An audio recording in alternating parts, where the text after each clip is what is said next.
More than any other place in the world, Asia-Pacific has experienced unprecedented change.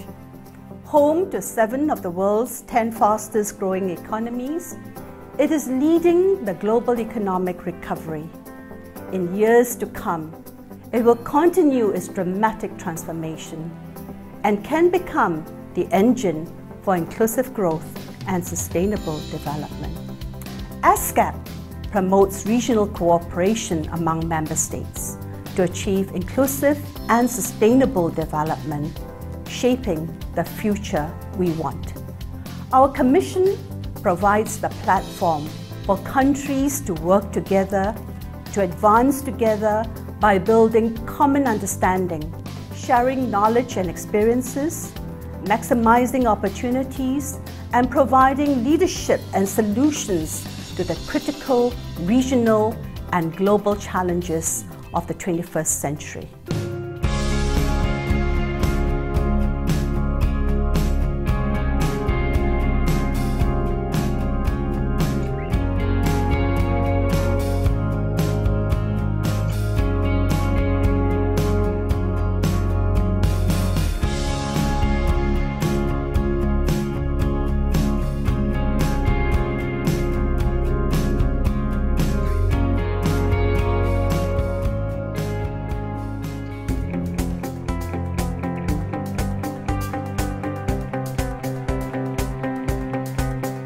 Asia Pacific has experienced phenomenal economic growth in the last few decades. However, not everyone has benefited from these gains.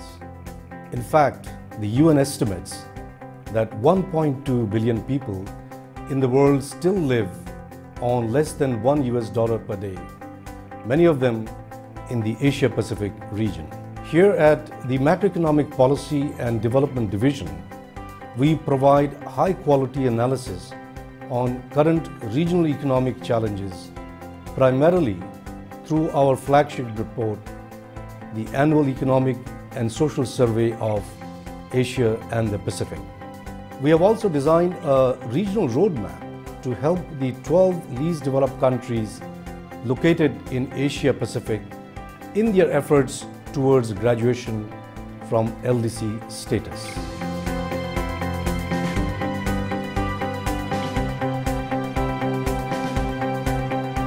The Trade and Investment Division of ESCAP works with countries to unlock their immense economic potential by promoting intra-regional trade and assisting governments in diversifying their economies and reducing their over-dependence on traditional trade partners.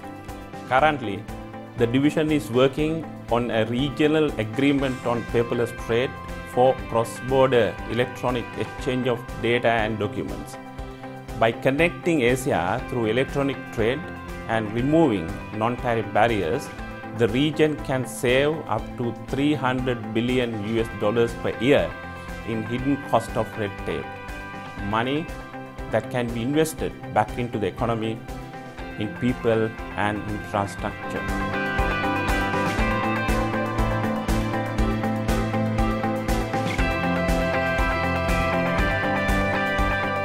One of the keys to Asia-Pacific's continued economic growth is regional connectivity, which requires efficient, safe, and sustainable transport networks. In the Transport Division of ESCAP, we are working with member countries to create an international, integrated, intermodal transport and logistics system for the region. We are now developing an intergovernmental agreement on dry port as an additional important element of the transportation network. The development of dry port will create new opportunities for businesses and jobs, help people gain access to better trade and social opportunities, and bring the benefits of the region's economic growth to all.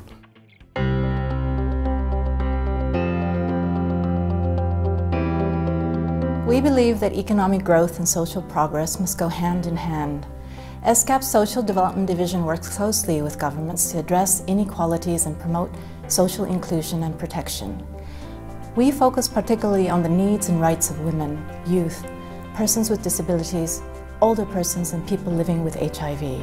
For example, in February this year, we convened a major meeting among governments to review national laws that impede access to HIV prevention, treatment, care, and support. Our governments agreed to a historic roadmap for action that will guarantee greater regional cooperation and lead to an improvement in the lives of people living with HIV, including providing them with life-saving treatment.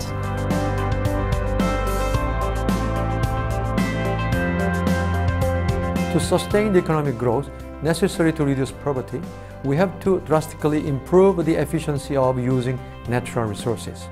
The Environment and the Development Division of ESCAP has developed a low-carbon green growth roadmap for Asia-Pacific to provide the policymakers in the region with a comprehensive list of policy options and the practical strategies to shift to a green, inclusive, and prosperous growth path.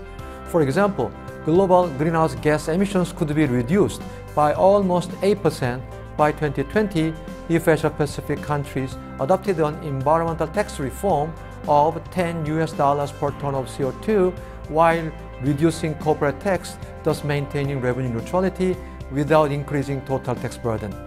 In fact, some countries could even see an increase of up to 2.8% in GDP.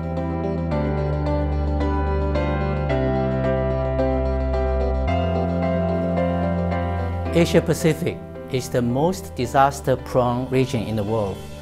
In 2011, 45% of the world's natural disasters happened here, and 85% of the people affected by those disasters live here. The Information and Communications Technology and Disaster Risk Reduction Division of ESCAP promotes access to information, regional cooperation, ICT development, capacity building, and disaster resilience to help communities better prepare for disasters as well as respond and recover more quickly when disaster strikes. In 2011, during the worst flooding in Thailand in decades, we were able to help authorities access near real-time satellite imagery so they could capture flood developments for relief and rehabilitation efforts, and also to monitor social and economic damage.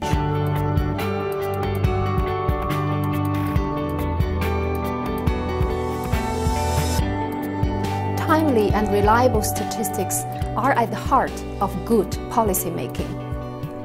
Guided by the Committee on Statistics, the Statistics Division of ESCAP works actively with countries and development partners to advance official statistics for development. Through strong regional cooperation, we are making important progress towards the goal that, by 2020, all countries in the region shall have the capability to provide an agreed basic range of population, economic, social, and environmental statistics. To close development gaps, to save lives and uphold rights, we must strive together to count everyone and count everyone right, so that no one is left uncovered by official statistics and excluded from national policies, so that everyone in each and every community throughout the region will count equally in the future prosperity of Asia and the Pacific.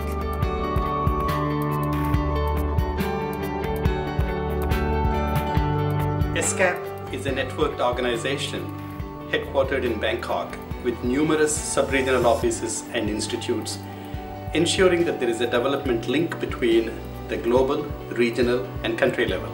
In the last year, our sub-regional offices have been active on a broad range of issues, from ensuring that economic growth leads to poverty reduction in South Asia, to preparing Pacific Island nations with Rio +20 sustainable development discussions, to implementing initiatives that support Central Asian countries in addressing cross-border challenges, to connecting landlocked countries like Mongolia to more prosperous nations in Northeast Asia.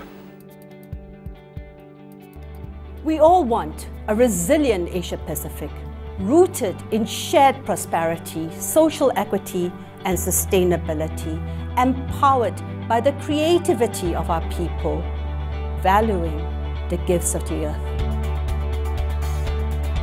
If we get it right in Asia-Pacific, we get it right for 2/3 of humanity. Asia-Pacific, The future is in our hands.